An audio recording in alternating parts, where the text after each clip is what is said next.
नमस्कार। यूपी लेखपाल के लिए ग्राम विकास एवं ग्रामीण परिवेश से जो हमारा घटना चक्र से जो हम ले रहे हैं उसको अगला पार्ट है इसका। चैनल पर नए हैं तो चैनल को सब्सक्राइब करना और बेल आइकन दबा दें ताकि नई वीडियो है उसका अपडेट आप तक आसानी से पहुंच सके। चलिए तो स्टार्ट करते हैं। ग्राम विकास की इसमें पृष्ठभूमि को पहले देख लेते हैं। ग्राम विकास विकासशील देशों का द्वारा अपनाई गई योजनाएँ मुख्यतः गरीबी उन्मूलन और ग्रामीण क्षेत्रों की विषमताओं को समाप्त करने में पूरी तरह विफल रही। विनिर्माण क्षेत्र में प्रगति के द्वारा 1950 एवं 1960 के दशकों में दौरान विकास के नीति निर्माताओं ने उत्पादन एवं प्रति व्यक्ति आय की वृद्धि के ध्यान आकर्षित किया। सरकार द्वारा किए गए प्रयासों से वास्तव में जो लाभ हुए थे उनसे ग्रामीण क्षेत्रों में आय से संबंधित और अधिक विषमताएं उत्पन्न हो गईं। 1970 तक यह स्पष्ट हो गया कि विकास के मुद्दों एवं समस्याओं को जिस प्रकार से सुलझाया जा रहा है उसमें कहीं न कहीं गंभीर समस्याएं जरूरी थीं। ग्राम विकास की संकल्पनाएं। ग्राम विकास के प्राथमिक उद्देश्य कौन कौन से निम्नलिखित: जीवन स्तर में सुधार करना, भोजन, कपड़ा एवं आवास के शिक्षा उपलब्ध कराना, ग्रामीण क्षेत्रों में उत्पादकता में वृद्धि, गरीबी में कमी करना, निर्णय लेने में भागीदारी एवं प्रशासन के विकेंद्रीकरण के माध्यम से लोगों के नियोजन एवं विकास में सम्मिलित होना, समाज में वितरित आय, न्याय एवं सभी के लिए समान अवसर सुनिश्चित करना, ग्राम विकास की परियोजनाएं एवं कार्यक्रम। ग्राम विकास की परियोजनाएं सूक्ष्म स्तर से वे प्रयास हैं जो ग्रामीण क्षेत्रों में परिवर्तन लाते हैं। वे परिवर्तन कई आकार ले सकते हैं जो साक्षरता के विकास में वृद्धि से लेकर के कृषि उत्पादकता में वृद्धि के प्रयास तक हो सकते हैं। इन परियोजनाओं का प्रभाव सामान्यतः बहुत व्यापक नहीं होता है क्योंकि यह कम लोगों से सीमित होता है। ग्राम विकास कार्यक्रम में कई परियोजनाएं सम्मिलित होती हैं जो एक दूसरे से जुड़ी होती हैं। इससे वे ग्रामीण आर्थिक एवं सामाजिक जीवन के कई पहलुओं को प्रभावित करती हैं। अतः ग्राम विकास कार्यक्रम एक व्यापक क्षेत्र है एवं आधिकारिक लोगों की प्रभावित करता है। ग्राम विकास की नीतियाँ कुछ। प्रत्येक ग्राम विकास योजना की अपनी विचारात्मक जड़ें होती हैं। जिस प्रकार इस कार्यनीति के तत्व आधारित होते हैं। एक कार्यनीति में इच्छित लक्ष्य होता है। विभिन्न कार्यनीतियाँ विभिन्न नीतियों को बल देती हैं ताकि लक्ष्यों को प्राप्त किया जा सके। ये नीतियाँ भूमि, प्रौद्योगिकी एवं कृषि, रोजगार, शिक्षा, शोध एवं विस्तार, ग्रामीण संस्थाओं एवं कृषि उत्पादों के मूल्य आदि से संबंधित होती हैं। भारत में भूमि एवं अन्य संपदा का वितरण बहुत असमान था। फलस्वरूप बहुत जनसंख्या के पास बहुत कम जमीन है। इसका ग्रामीण क्षेत्रों में आय अर्जित करने की क्षमता पर सीधा प्रभाव पड़ता है। भूमि सुधार से इसमें काश्तकारों के अधिकारों की सुरक्षा शामिल थी। ग्रामीण समाजों में रूपांतरित करने के लिए एक प्राथमिक साधन भी। ग्रामीण समाजों में उपलब्ध तकनीकों में सुधार उन पर बहुत प्रभाव डाल सकता है। एक तरफ से ग्रामीण क्षेत्रों में नई प्रौद्योगिकी इकाइयों को इस्तेमाल महत्वपूर्ण है। दूसरी तरफ उपलब्ध प्रौद्योगिकियों को गांव तक पहुंचा जा सके। प्रौद्योगिकी नियोजन एवं शोध विकास एवं ग्राम विकास बहुत ही आवश्यक तत्व है। भारत में कृषि क्षेत्र मौसम के असंतुलन, असुरक्षित एवं भौगोलिक उन्नति कृषि के मौसम पे प्रभाव पड़ता है। ग्रामीण समाजों में उपयुक्त प्रौद्योगिकियों के चयन के जाना जाता है। इससे बड़े स्तर पर श्रमिकों का पलायन न हो। ग्रामीण समुदायों के लिए उच्च स्तर पर प्राथमिकता एवं ग्राम रोजगार के बढ़ते हुए अवसरों को न्यायपूर्ण संतुलन स्थापित करने की आवश्यकता होती है। ग्रामीण क्षेत्रों में आय एवं रोजगार का मुख्य साधन कृषि है। कृषि का नियोजन ग्राम विकास योजनाओं के लिए महत्वपूर्ण है।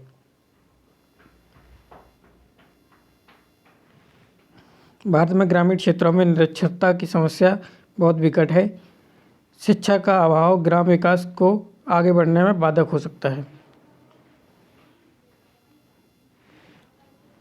ग्रामीण समाजों को आय एवं संपदा के वितरण में व्यापक विषमताओं की पहचाना जाता है।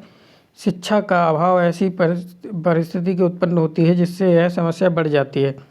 शिक्षा के प्रसार से एक तरफ गांव के गरीबों के लिए न्यायपूर्ण वितरण सुनिश्चित होगा, दूसरी तरफ ग्राम विकास कार्यक्रमों को सक्रिय भागीदारी सहायता मिलेगी। शोध और विस्तार ग्राम विकास योजनाओं में एक बहुत महत्वपूर्ण अवयव है।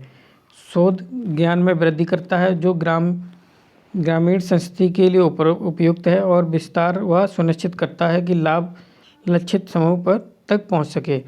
ग्रामीण संस्थाओं में परिवर्तन उनका उपयोग ग्राम विकास सफलतापूर्वक लागू करने में चाहिए। कार्य नीतियाँ बनाते समय संस्थागत ढांचों के जैसे पंचायतों का पोषण किया जाना चाहिए, जिससे ग्राम विकास कार्यक्रमों में सहभागिता लोकप्रिय हो सके।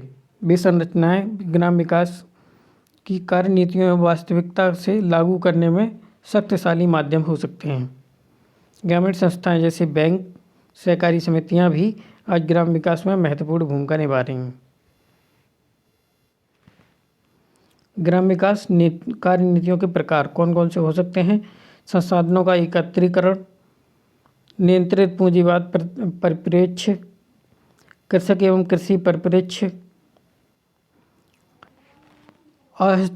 हस्तक्षेप पर आधारित अनियंत्रित मुक्त बाजार पूंजीवाद परिप्रेक्ष्य पर आधारित कार्यनीति। ग्रामीण संपदा एवं एकत्रीकरण को एक प्रथम योजना के अधिक महत्वपूर्ण दिया जाता है। भूमि का निजी स्वामित्व समाप्त कर दिया जाए, जिससे न केवल भूमि के स्वामित्व को विषमताएं समाप्त हो जाएंगी, अपितु भूमि के उपयोग को अधिक उत्पादक बना दिया जा सकेगा। चकबंदी के माध्यम से अधिक उत्पादकता हासिल की जा सकती है, क्योंकि छोटे भूखंडों को जोड़कर बड़े पैमाने पर कृषि करने के लिए उपयुक्त कृषि उत्पादन में वृद्धि ला जा सकती है।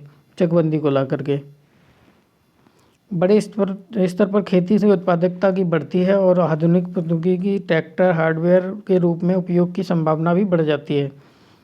इस कार्यनीति का पालन सोवियत संघ, चीन और पूर्वी यूरोप की कुछ देशों ने काफ़ी सफलता के साथ किया। किसान एवं कृषि के दृष्टिकोण से पर आधारित कार्यनीति भूमि का ठीक से पुनर्वितरण भूमि संबंधों के सुधार पर बल देता है। एक छोटी कृषक इकाइयों का समर्थन करने के लिए साथ साथ विकास रोजगार के उद्देश्यों पर बल देती है। सहकारी संस्थाओं, विपणन सुविधाओं आदि को इस कार्यनीति के अत्यंत महत्वपूर्ण माना जाता है। अनियंत्रित पूंजीवादी परिप्रेक्ष्य पर आधारित कार्यनीति के अनुसार संपन्न भूस्वामी कृषि उत्पादन में तीव्र वृद्धि के लिए बड़े पैमाने पर की अर्थव्यवस्था का लाभ उठाते हैं और अग्रणी भूमिका भी निभाते हैं।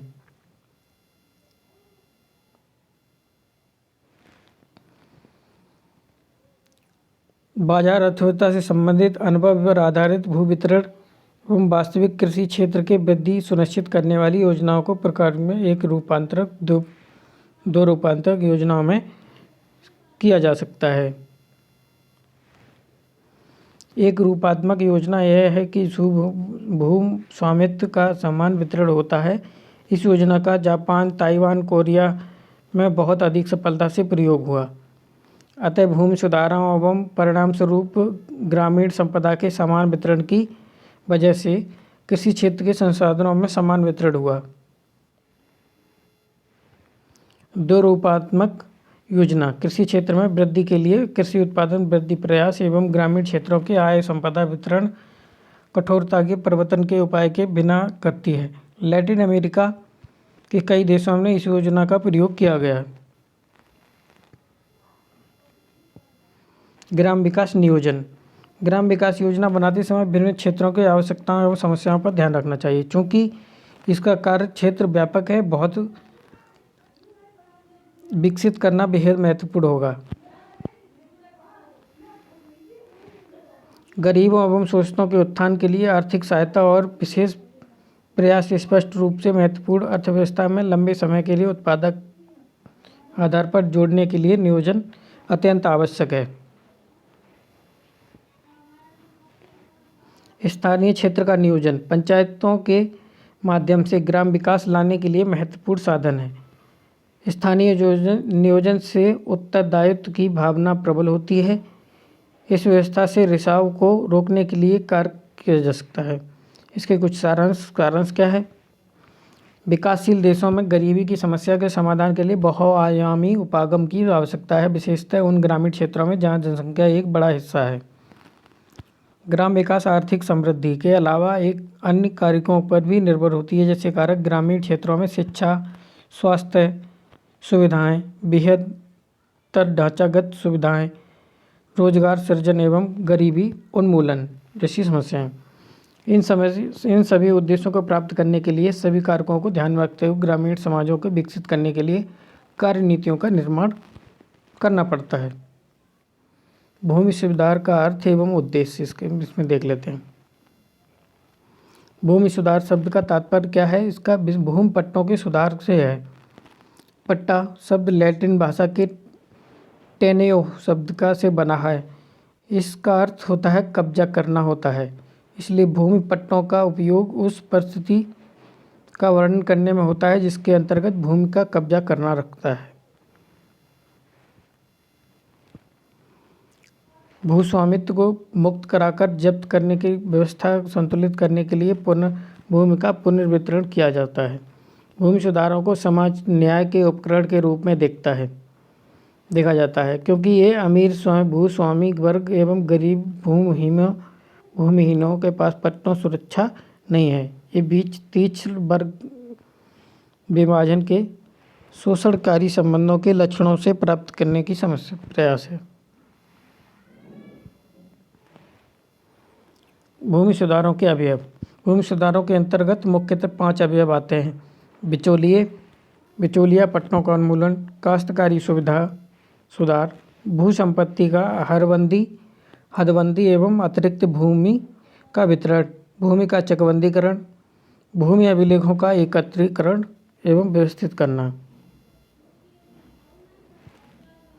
सरकार ने कृषि योग्य भूमि स्वामित्व पद्धति को परिवर्तन करने के प्रयास किया, लेकिन अभी तक इसमें सीमित सफलता मिली।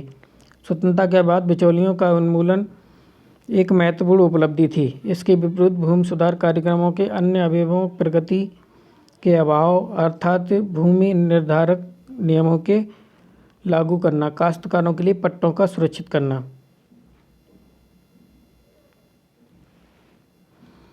अभी भी 60% से अधिक श्रम शक्ति में कृषि में लगी हुई है। इसमें अधिकांश लोग तो सीमांत किसान हैं और भूमिहीन श्रमिक जो अत्यंत गरीबी में जीवन यापन कर रहे हैं।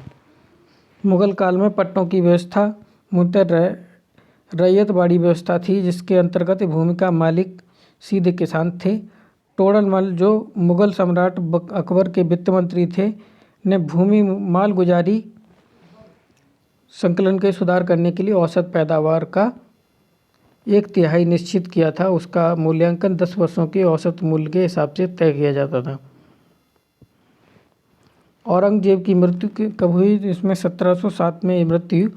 मुगलों के पतन के दौरान एक नए बिचौलिया वर्ग उभरा जो किसानों के मालगुजारी एकत्र करते थे, जिसका 9/10वां भाग राजा को देते थे और 1/10वां भाग अपने पास रखते थे। जब अंग्रेज भारत आए तो उन्होंने पहले पेशेवर कर वसूलने वालों के जरिए मालगुजारी एकत्र करने वाले नीलामी के माध्यम से अधिक बोली लगाने वाले के माध्यम से प्रयास किया। 1770 से 1793 के मध्य मालगुजारी के लिए जमींदारों के साथ उनके पास भूमि के स्वामित्व के अधिकार थे। बंदोबस्त लागू किया गया। स्थायी बंदोबस्त, समझौता एवं निपटारा। भूमि की मालगुजारी को तय करने के लिए 1793 में लॉर्ड कॉर्नवालिस द्वारा बंगाल की स्थायी बंदोबस्ती नियमावली पारित किया। यह बंगाल, बिहार, उड़ीसा, उत्तर प्रदेश पर लागू होता था। पारंपरिक रूप से मालगुजारी वसूलने वालों, जिनका स्थानीय स्तर पर काफ़ी राजनीतिक एवं सामाजिक आर्थिक प्रभुत्व था, को भूमि का स्वामी मालगुजारी वसूलने के लिए सरकार का एक प्रतिनिधि मान लिया गया। भूमि के वास्तविक मालिक, जिनका भोग का अधिकार था, वे काश्तकार बन गए, जो मालिक की इच्छा से कभी भी बदले जा सकते थे। जमींदारी व्यवस्था, जो स्थायी बंदोबस्ती का परिणाम थी, कई जगहों पर विरोध हुआ, परिणाम स्वरूप इसके अन्य प्रकार के विभिन्न जगहों के उत्पन्न हुआ। मालगुजारी समझौता, इसमें गांव के प्रधान व्यक्ति को मालगुजारी के रूप में पहचाना जाता था। जागीरदारी व्यवस्था, जागीरदारी व्यवस्था क्या है? इसमें जमींदार के पास भूमि स्वामित्व के अधिकार नहीं थे, लेकिन उनके पास मालगुजारी वसूलने के अधिकार थे। चैनल पर नए तो चैनल को सब्सक्राइब कर लें और बेल आइकन दबा दें, ताकि नई वीडियो आए उसका अपडेट आप तक आसानी से पहुंच सके। ऐसे वीडियो आते रहेंगे।